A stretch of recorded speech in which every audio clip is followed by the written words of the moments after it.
When I was younger, I thought I was a lesbian, and then I was like, oh, I think I'm Hmm. bi, and then I'm like, well, maybe I'm pan. So like, it's such an interesting journey. I release the idea that you don't necessarily need to have an identity.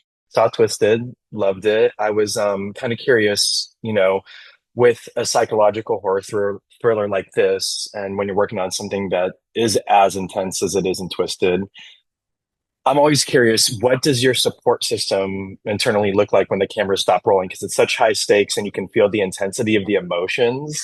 And I'm always curious when the camera stops rolling, do you stay in that state? Do you feel like you need a distraction? Is it pretty palpable even after the cameras go down? That's a really good question. I think in terms of like aftercare, I'm still discovering what works best for me. I think my process is evolving.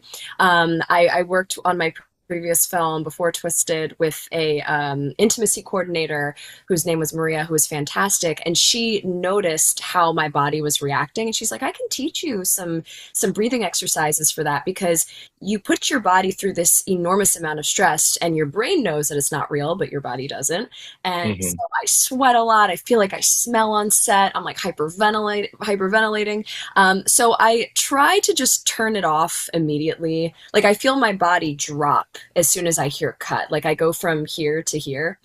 And again, I think it's just a matter of breathing, but I think I am still discovering what works best for me. But yeah, it is a lot of stress, and my body sweats profusely. I can imagine. Yeah, I was feeling it too. And I'm like, how does this? I was always curious about that. And we are a queer publication, and I know your character in the film is queer. I was kind of curious, does playing a queer character inform how you maybe approached her vulnerability or even the emotional stakes? Especially once the power dynamics shift from your character going into, all the mess that entails in the movie. I'm always curious if there was an approach of playing that and having that, inform the vulnerability or emotional stakes of the character and the overall film. Yeah, I mean, I identify as queer. Hmm. I it's hard to like put a label on it. When I was younger, I thought I was a lesbian, and then I was like, oh, I think I'm Hmm. bi, and then I'm like, well, maybe I'm pan. So like, it's such an interesting journey, I think, for a queer person to kind of understand your own identity and maybe also release the idea that you don't necessarily need to have an identity. But it's so interesting when I was working with Mia, especially with like love scenes.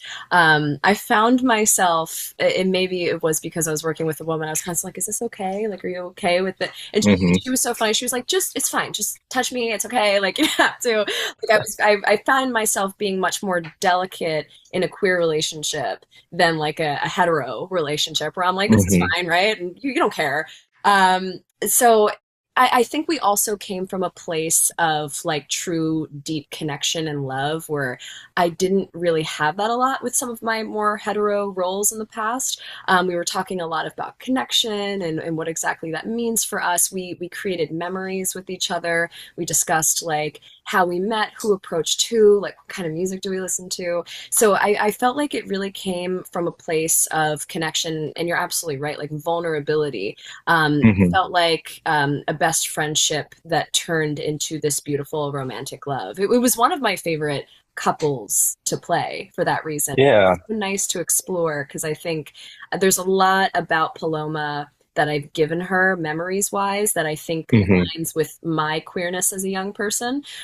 So it was really fun to explore that and show people that, and hopefully they felt connected to it. And definitely having to like address, those the turbulence or adversity that comes with being queer. You can see that Paloma has such a sense of confidence, and I think that comes from, overcoming obstacles too. So that's Absolutely. I'm so happy you were really, able to see that because, yes, I do yeah. think that she had her obstacles, especially with her identity as a child. And now she's like, well, screw it. I am who I am. And if you don't like it, and I love that for a queer person. So, yeah. Yeah, and with your character too, with Paloma, she becomes trapped and powerless in the dynamic that ensues with the doctor and the surgeon. So I'm curious too, what's your process for keeping those reactions honest? Mm. Because horror, sometimes can lean into or tipping into performative, or can have the ebbs and flows. And so I'm always curious as an actor, how do you keep those reactions honest? How to, rev it up and dial it back what's your process for that when you're doing it on screen? Yeah, again, that's a lovely question. I think it's also really dependent on the crew that you're working with and your scene partner. I mean, it's our job to um, affect each other as actors. Like that's really our main job, to listen to each other and affect each other. How am I going to affect this person in front of me? I want something from them, so what do I do to affect them? And Hmm. Jonathan, as a scene partner, is just so generous and so lovely. He listens in a way that makes a scene so dynamic, so you want to watch his face. So I think, Hmm. honestly, I mean, to his credit, he elevated me as an actor. Like just being with him and watching his reactions, it was different every time. So I think I was able to come from a place of honesty because he was trying to impact me. So I was like, all right, now I need to do something to impact him. How do I get out of here Yeah. quickly? So it was just thinking the thoughts of the character, which is, of course, always the work, but then having Hmm. this amazing scene partner that just made my job a bit easier. And the crew made everything so much easier too. It really felt like we were dropped into this world because of their beautiful artwork.